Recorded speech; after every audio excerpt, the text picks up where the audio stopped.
Mi padre quería un reembolso de $150,0 e insistía en que apoyara a mi hermana consentida que obtuvo todo. Expuse el secreto del hecho de muerte de mamá. Ella no es su hija. Con evidencia de adnola a todos.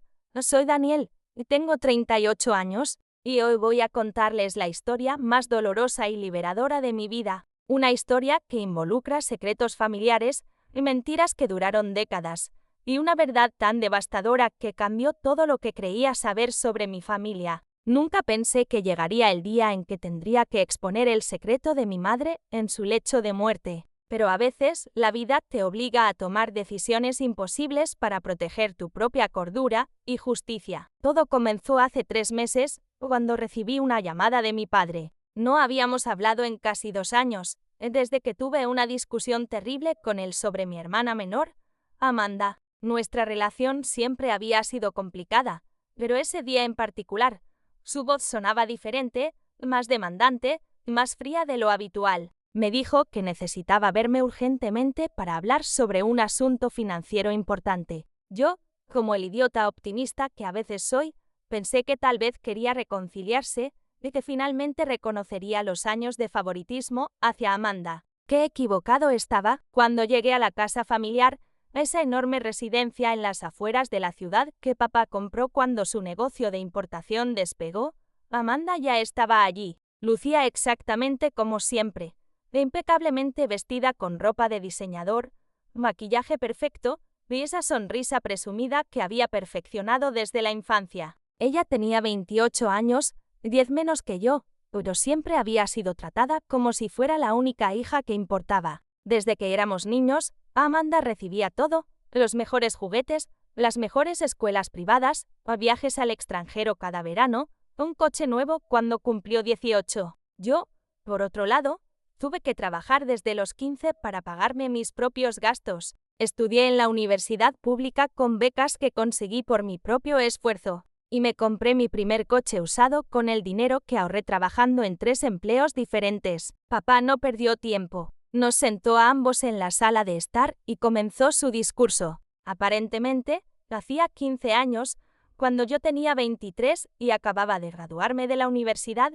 él me había prestado $150,000 para que iniciara mi negocio de consultoría tecnológica. Según él, ese dinero era un préstamo, no un regalo, y ahora lo necesitaba de vuelta porque Amanda quería abrir su tercera boutique de ropa y necesitaba financiamiento. Su tercera boutique. Las 2 primeras habían fracasado estrepitosamente, perdiendo más de $300,000 del dinero de papá en total, pero de alguna manera, eso nunca fue un problema. Esas pérdidas fueron consideradas experiencias de aprendizaje e inversiones en su futuro. Me quedé helado. Durante todos esos años, yo había creído que ese dinero era un regalo de graduación, una muestra poco común de apoyo paterno. Papá nunca, ni una sola vez en 15 años, mencionó que fuera un préstamo. Nunca hubo un contrato, ningún acuerdo de pago, ninguna mención de intereses o plazos. Simplemente me dio un cheque y me dijo que estaba orgulloso de mí y que quería ayudarme a comenzar.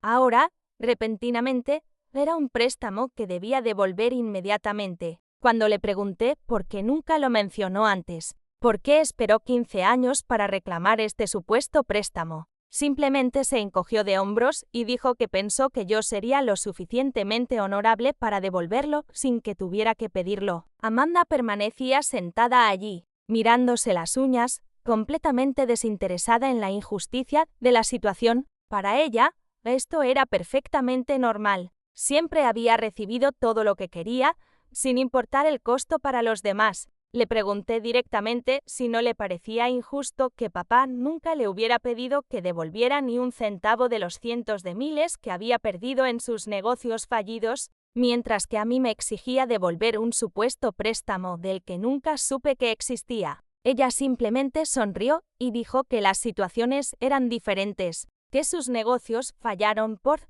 circunstancias del mercado, mientras que yo claramente había tenido éxito y por lo tanto podía permitirme devolver el dinero. La hipocresía me enfureció. Es cierto que mi negocio había prosperado, después de 15 años de trabajo duro, de noches sin dormir, de sacrificar relaciones personales y mi salud, Había construido una empresa de consultoría exitosa con 20 empleados y contratos con algunas de las compañías más grandes del país. Pero ese éxito fue mío. Lo construí con mi esfuerzo, de mi inteligencia, mi dedicación. No se lo debía a nadie, mucho menos a un padre que siempre había favorecido a mi hermana sobre mí. Le dije a papá que no le daría ni un centavo, que si ese dinero era realmente un préstamo, debería tener alguna prueba documental, algún contrato firmado, algo que demostrara sus afirmaciones. Él se puso furioso.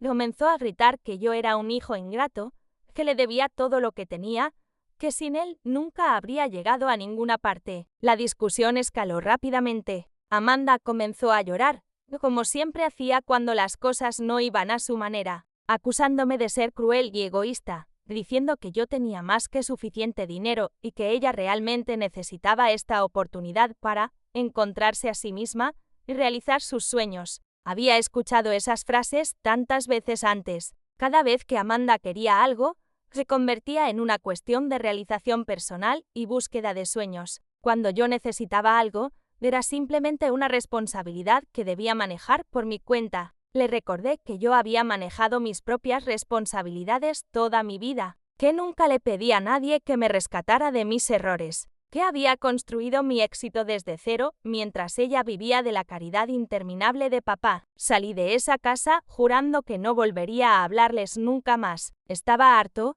agotado emocionalmente de décadas de trato injusto. Pero entonces, 2 semanas después, recibí otra llamada. Esta vez no era de papá, sino de la enfermera que cuidaba a mi tía Beatriz, la hermana menor de mamá. Tía Beatriz estaba en las etapas finales del cáncer de páncreas y había pedido verme urgentemente. Ella siempre había sido más como una segunda madre para mí que una tía. Cuando mamá murió de un aneurisma hace 12 años, tía Beatriz fue quien me consoló, quien realmente se preocupó por cómo me sentía. Fui a verla inmediatamente al hospicio donde estaba recibiendo cuidados paliativos. Lo que tía Beatriz me contó ese día cambió todo. Ella me reveló un secreto que mamá le había confiado años atrás, haciéndola prometer que nunca lo revelaría a menos que fuera absolutamente necesario. Y ahora, enfrentando sus últimos días, tía Beatriz sintió que era necesario que yo supiera la verdad. Me dijo que Amanda no era hija biológica de papá. Mamá había tenido una aventura hace 29 años con un hombre llamado Ricardo, un arquitecto brasileño que trabajaba temporalmente en nuestra ciudad. Cuando mamá descubrió que estaba embarazada, Ricardo ya había regresado a Brasil y cortado todo contacto. Mamá, aterrorizada de perder su matrimonio y su estilo de vida, le dijo a papá que el bebé era suyo. Según tía Beatriz, papá nunca sospechó nada porque Amanda nació prematuramente. O al menos eso fue lo que le dijeron a él. En realidad, Amanda nació exactamente a término. Pero mamá había manipulado las fechas para que cuadraran. No podía creer lo que estaba escuchando. Era como si todo mi entendimiento de mi familia se hubiera desmoronado en cuestión de minutos. Le pregunté a tía Beatriz por qué mamá había guardado este secreto. ¿Por qué nunca le dijo la verdad a papá? Ella explicó que mamá tenía miedo de perderlo todo. Su casa, su seguridad financiera, su posición social. Papá ya era exitoso en ese momento y mamá venía de una familia pobre. Ella no quería volver a esa vida de escasez. Además, según tía Beatriz, la mamá había llegado a convencerse a sí misma de que estaba haciendo lo correcto al darle a Amanda una vida cómoda con un padre que podía proveer para ella, incluso si ese padre no sabía la verdad. Pero aquí viene la parte que realmente me impactó. Tía Beatriz me dijo que mamá siempre sintió una culpa tremenda por esto, y que esa culpa la llevó a sobrecompensar con Amanda. Mientras más favorecía a Amanda, más convencida estaba mamá de que estaba haciendo lo correcto, protegiendo su secreto y asegurando que Amanda tuviera la mejor vida posible. Y papá, completamente ajeno a la verdad, simplemente siguió el ejemplo de mamá. Él favoreció a Amanda porque mamá lo hacía, porque era la bebé de la familia, porque desde el principio fue tratada como algo precioso y frágil que necesitaba protección especial. Con el tiempo, ese patrón se volvió tan arraigado que nadie lo cuestionaba. Yo era el hijo mayor, se esperaba que fuera fuerte e independiente. Amanda era la princesa que necesitaba ser cuidada y mimada. Tía Beatriz también me reveló algo más. Ella tenía pruebas. Cuando mamá confesó su secreto años atrás, también le había dado a tía Beatriz una caja con documentos, incluyendo cartas de Ricardo, fotografías y una muestra de cabello de Amanda de cuando era bebé. Mamá había guardado estas cosas como una especie de seguro por si alguna vez necesitaba probar la verdad. Tía Beatriz me entregó esta caja, diciendo que mamá habría querido que yo la tuviera si alguna vez la verdad necesitaba salir a la luz. Me dijo que usara esta información como considerara apropiado,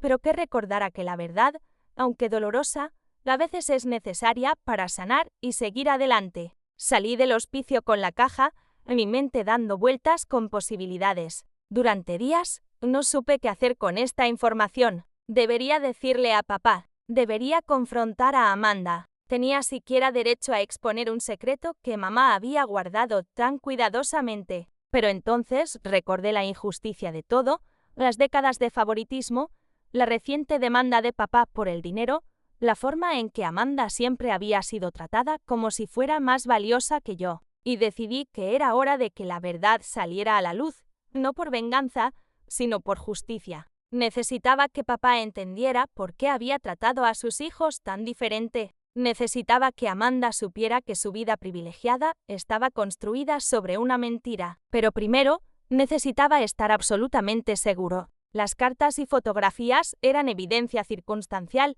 pero yo necesitaba prueba científica irrefutable. Contraté a un investigador privado para que localizara a Ricardo en Brasil. Resultó que él había muerto 5 años atrás en un accidente automovilístico, pero tenía 2 hijos de un matrimonio posterior que aún vivían en São Paulo. A través del investigador, logré obtener muestras de ADN de uno de los hijos de Ricardo, un hombre llamado Paulo que sorprendentemente estaba dispuesto a cooperar cuando le expliqué la situación. También tomé la muestra de cabello de Amanda que tía Beatriz me había dado y la envié junto con muestras mías y de papá a un laboratorio de genética forense de alta reputación. Les pagué extra por procesamiento urgente y discreto. Los resultados llegaron 3 semanas después. La ciencia no miente. El análisis de ADN confirmó que Amanda compartía marcadores genéticos significativos con Paulo, el medio hermano brasileño, confirmando que Ricardo era su padre biológico. Más importante aún, las pruebas demostraron que papá no compartía ningún marcador genético paternal con Amanda. Ella definitivamente no era su hija. Yo, por otro lado, era confirmado como hijo biológico de papá. Tenía la prueba irrefutable en mis manos, impresa en papel oficial del laboratorio, con todos los sellos y certificaciones necesarias. Ahora venía la parte difícil, de decidir qué hacer con esta información. Pensé en todas las opciones. Podría simplemente guardar el secreto, como mamá había hecho, y seguir con mi vida alejado de ellos. Pero eso significaría que la injusticia continuaría y Amanda seguiría recibiendo todo mientras yo era tratado como el hijo problemático que no quería ayudar a su familia. Podría decirle solo a papá en privado, pero eso parecía cruel y potencialmente devastador para un hombre de 65 años. O podría exponerlo todo, hacer que todos supieran la verdad y dejar que las fichas cayeran donde tuvieran que caer. Decidí hacer algo que sabía era drástico pero necesario. Organicé una reunión familiar, invitando a papá, Amanda, y también a algunos tíos y primos cercanos que habían sido testigos de años de favoritismo y que frecuentemente me habían presionado para que ayudara más a la familia. Quería testigos. Quería que todos entendieran de una vez por todas por qué las cosas habían sido como fueron. Le dije a papá que tenía información importante que compartir sobre la reclamación del dinero y el futuro de nuestra relación familiar. Él, probablemente esperando que hubiera cambiado de opinión sobre devolver el dinero, aceptó de inmediato. La reunión se llevó a cabo en un restaurante privado que alquilé para la ocasión. Quería un espacio neutral, no la casa familiar cargada de tantos recuerdos dolorosos. Cuando todos llegaron, la tensión era palpable. Papá se veía confiado, probablemente pensando que la presión familiar me obligaría a ceder. Amanda lucía aburrida, como si esto fuera simplemente otro obstáculo menor antes de obtener lo que quería.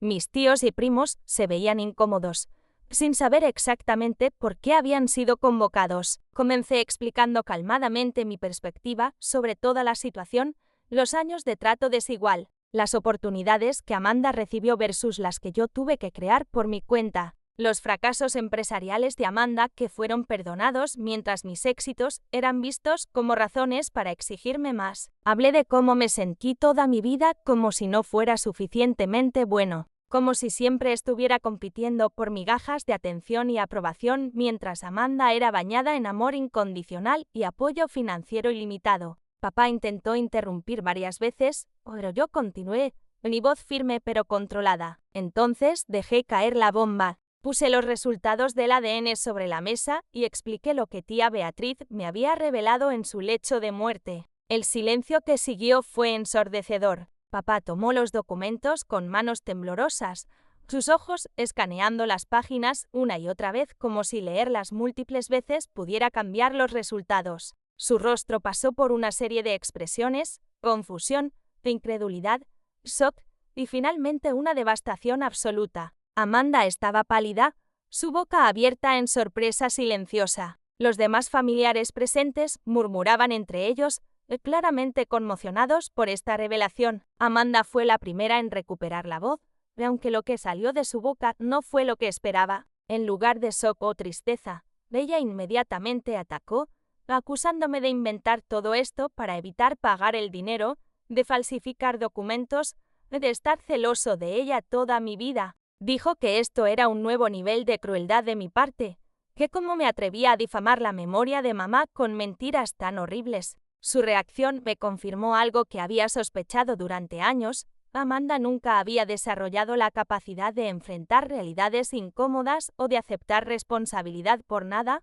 Toda su vida había sido protegida de las consecuencias, y ahora, enfrentada con la verdad más incómoda de todas, su instinto era negarla y atacar al mensajero. Papá finalmente habló, su voz apenas un susurro. Me preguntó si esto era real, si realmente creía que mamá le había mentido durante todos esos años. Le mostré las cartas, las fotografías de mamá con Ricardo, los documentos que tía Beatriz había guardado. Le expliqué que el laboratorio que procesó las pruebas de ADN era uno de los más respetados del país, que había pagado por verificaciones adicionales para asegurarme de que no hubiera ningún error. Le dije que no estaba haciendo esto para lastimarlo, sino porque no podía seguir viviendo con la injusticia de toda una vida basada en una mentira. Le dije que merecía saber la verdad, que todos la merecíamos. Lo que siguió fue caótico. Amanda salió corriendo del restaurante llorando histéricamente. Dos de mis tíos la siguieron para consolarla.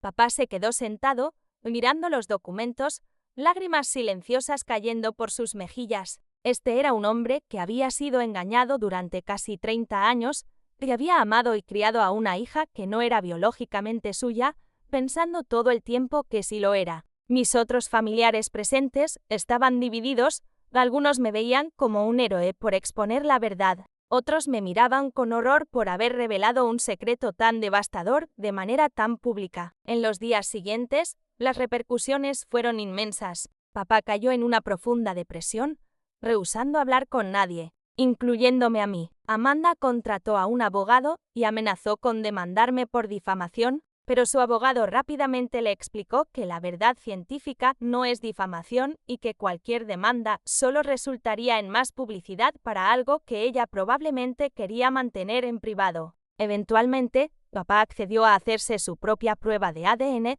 directamente con Amanda, supongo que necesitando confirmar la verdad por sí mismo. Los resultados, por supuesto, fueron los mismos.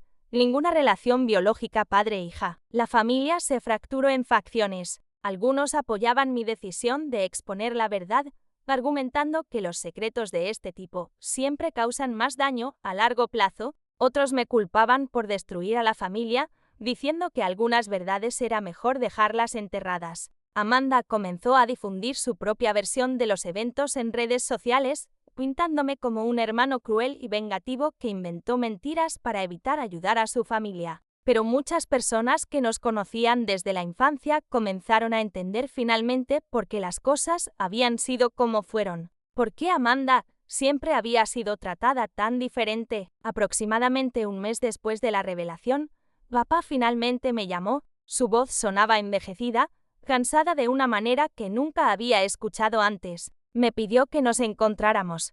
Solo nosotros dos. Nos reunimos en un café cerca de mi oficina. Él se veía como si hubiera envejecido 10 años en pocas semanas, ojos hundidos, hombros caídos, una tristeza profunda emanando de cada parte de su ser. Me dijo que había pasado semanas procesando todo, viendo a un terapeuta, tratando de entender cómo había vivido una mentira durante tantos años sin siquiera sospecharlo. Entonces me dijo algo que nunca esperé escuchar. Me pidió perdón. Se disculpó por años de favoritismo, por tratarme como si fuera menos importante que Amanda, por no ver cuánto daño estaba causando con su trato desigual. Explicó que él había seguido el ejemplo de mamá, sin cuestionarlo, asumiendo que ella sabía mejor cómo criar a nuestros hijos. Dijo que ahora entendía que mamá había estado sobrecompensando por su culpa y que él, sin saberlo, había perpetuado esa injusticia. Me dijo que, aunque la revelación había sido devastadora,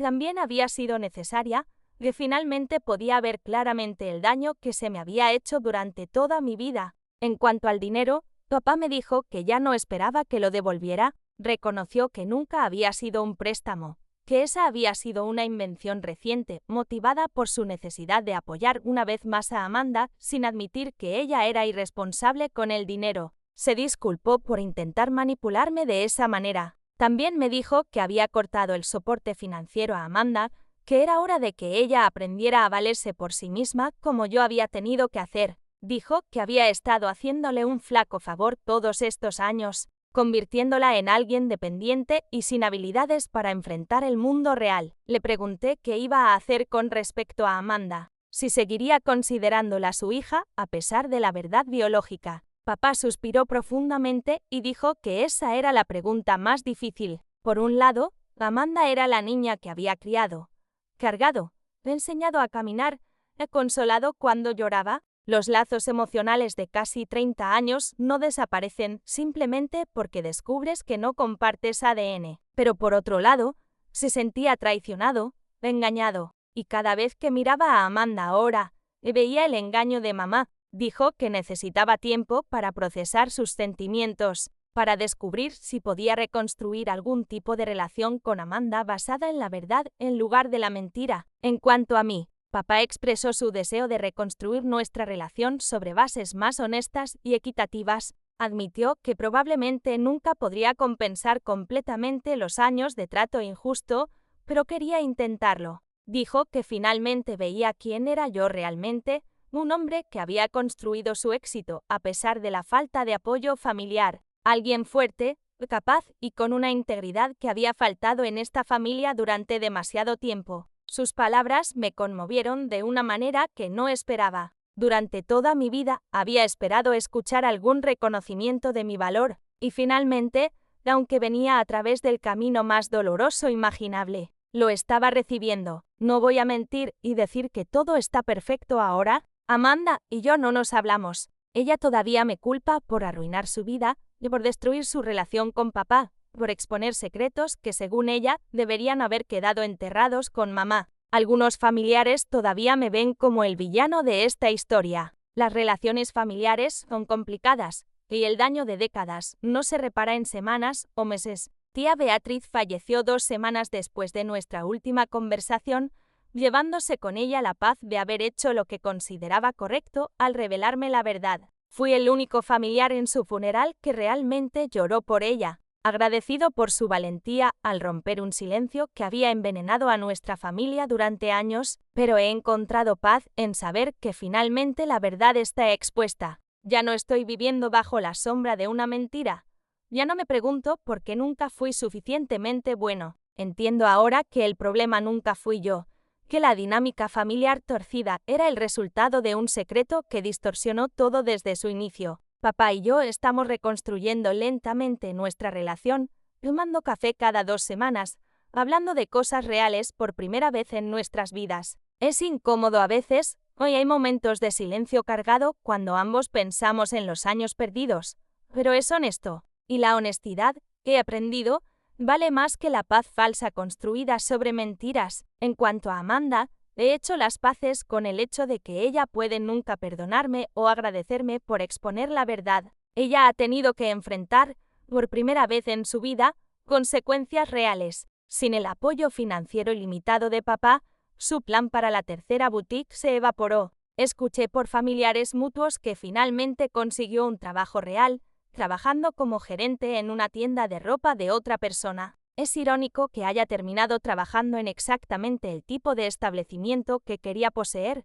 pero sin el glamour y control. Tal vez esta experiencia le enseñará las habilidades y la humildad que necesitaba desesperadamente, o tal vez simplemente me resentirá por siempre. De cualquier manera, ya no es mi responsabilidad rescatarla o protegerla de la realidad. Reflexionando sobre todo esto, me doy cuenta de que los secretos familiares son como veneno que se filtra lentamente a través de generaciones, contaminando relaciones y creando patrones dañinos que nadie entiende completamente. Mamá guardó su secreto para proteger su seguridad y la de Amanda, pero al hacerlo, creó una dinámica que me lastimó profundamente y que finalmente habría destruido completamente nuestra familia de todos modos. La verdad puede ser dolorosa, devastadora incluso, pero al menos es sólida. Puedes construir sobre la verdad. Las mentiras, sin importar cuán bien intencionadas, eventualmente se desmoronan, y cuando lo hacen,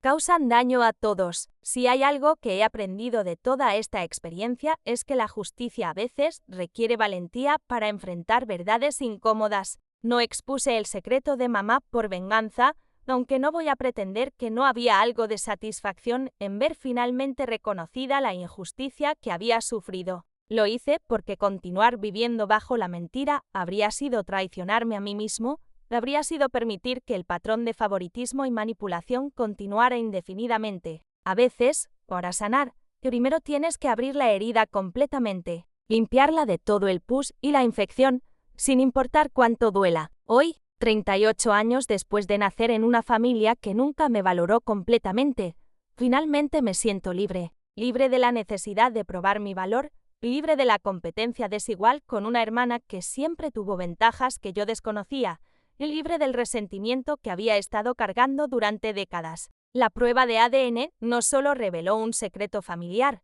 reveló la fuente de tanto dolor y confusión en mi vida, y aunque el costo emocional ha sido alto, no me arrepiento de haber buscado y expuesto la verdad para quienes están escuchando esta historia y tal vez enfrentando sus propias dinámicas familiares, injustas o secretos que sienten que están afectando sus vidas. Confíen en sus instintos. Si algo se siente profundamente injusto, si hay patrones en su familia que no tienen sentido, si están siendo tratados de manera diferente, sin razón aparente, puede haber más en la historia de lo que saben. No tengan miedo de hacer preguntas difíciles, de buscar la verdad, incluso si esa verdad resulta ser dolorosa. Vivir en la verdad, o por difícil que sea, es siempre mejor que vivir en una mentira cómoda. Mi nombre es Daniel, esta ha sido mi historia, y gracias por escucharme. Espero que mi experiencia pueda ayudar a alguien más a encontrar el valor para buscar su propia verdad y liberarse de secretos que envenenan sus vidas. La verdad los hará libres,